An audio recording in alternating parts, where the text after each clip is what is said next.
Bismillahirrahmanirrahim. Assalamualaikum warahmatullahi wabarakatuh. Alhamdulillah dapat kita jumpa lagi di kebun. Di kebun kali ni saya nak menghasilkan satu video yang agak ringkas berkaitan dengan kurma ataupun pokok kurma yang berusia lebih 2 tahun. Di sini ada 1, 2, 3, 4, 5 baris ni. Ini dia perkembangan dia lah. Ini berusia lebih 2 tahun, sekitar 2 tahun lah, nak masuk tahun yang ketiga. So saya cadang, saya nak ni pindah ni. Saya tengok dia punya bengkok ataupun sengit. Yang ni saya nak pindahkan, yang ni saya nak kekalkan ni sekala boleh. Dalam pasu ni saya nak kekalkan. Dia agak unik sikit lah. Pokok kurma ni, yang ni dia ada dicambah yang baru macam dahan baru. So ada yang kata bahawa pokok ni pokok kurmanya betina. So untuk pembiakan kurma ni dia perlukan jantan dan juga betina. Perdebungaan dia tu, dia perlukan jantan dan juga betina. So tak apalah, kita tunggu lagi dan lihatlah sehingga dia berbunga, baru kita tahulah yang mana jantan dengan yang mana betina.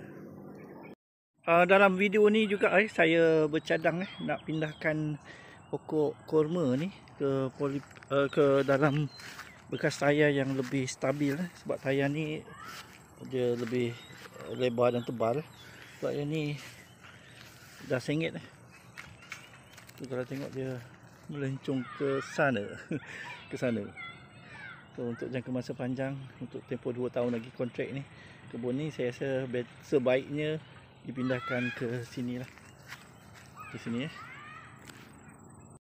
kalau tengok di sini ni akar dia. Saya rasa paras ni dah boleh lah ni.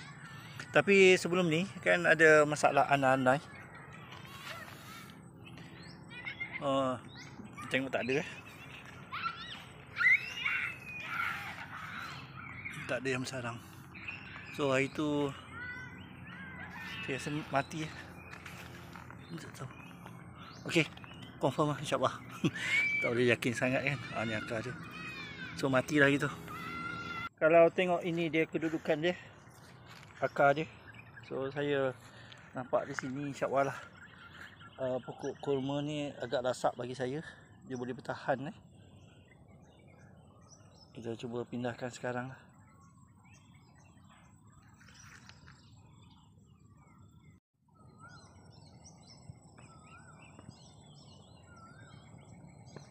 Okey, alhamdulillah dapat dibuat juga. Saya tambah satu lagi tayar atas tu untuk stabilkan. Kalau dia dah turun mendak, turun bawah, saya rasa saya akan keluarkan ni lah tayar ni.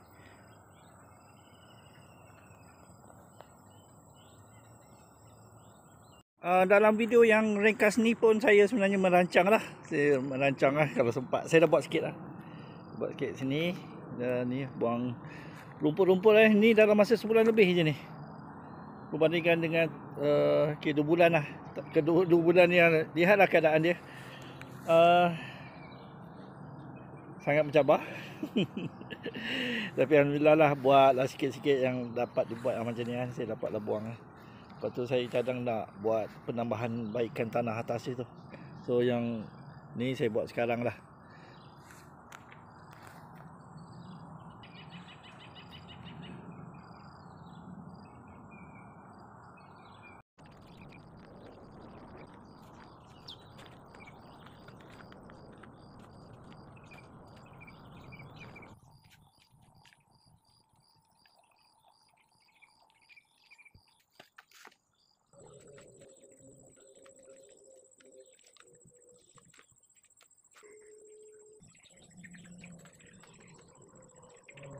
Saya rasa lah stop dulu. Bukan rasa kena stop lah. Memang kena stop sebab ini je yang saya mampu buat pada lewat petang ni.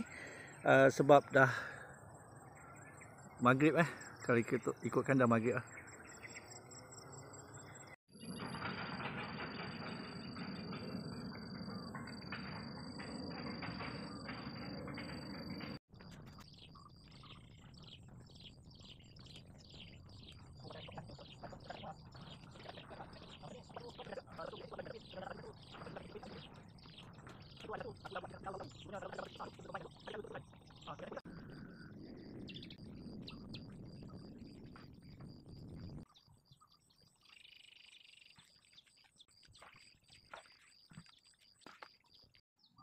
Okey, alhamdulillah dapat juga dibuat. Rakaman ni dibuat sebenarnya 3 hari. Yang ni saya sengaja sediakan ruang sebab ada lagi pokok kurma yang belum dipindahkan ke polybag yang saiz sederhana ni.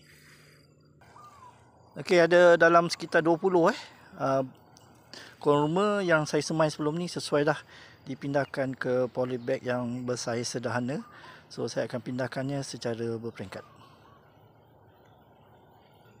Okey, itu sajalah perkongsian untuk video pada kali ini. Mudah-mudahan perkongsian yang ringkas ini memberikan manfaat dan pengajaran untuk kita bersama. Assalamualaikum warahmatullahi wabarakatuh.